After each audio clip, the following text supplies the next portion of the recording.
Hi, welcome to another episode of Hot Takes.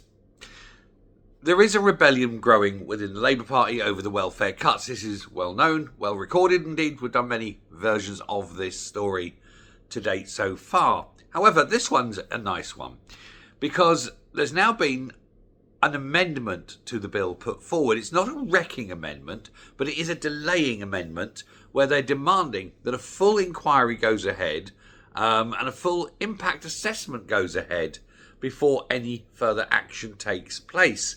Now, this full impact assessment could take quite some time. And they're doing it this way, so they're not seen to be wrecking the bill, which would be bad news, I think, for Starmer.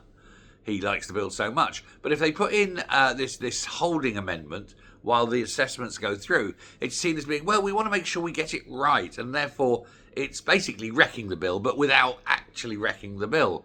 The bill will likely be timed out within this Parliament.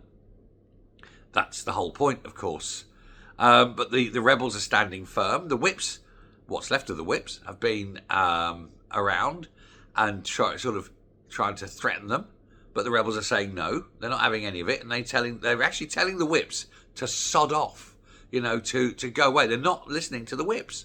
And now, if the rebels are not able to be whipped into voting with the party, then Starmer's got a problem, and it's a doozy. It is a massive problem, because without the ability to whip them through the door, he knows he's likely to lose this vote.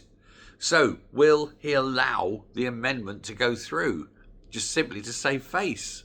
Well, that seems to be the current thought. It's up to the Speaker to see whether he allows it, of course, but the Speaker is a Labour Party member. I'm sure that as an independent man, the Speaker is purely independent, and I'm sure nobody from the Prime Minister's office will have sauntered along and had a casual conversation about perhaps it would be wise to allow the amendment to go through, etc., etc.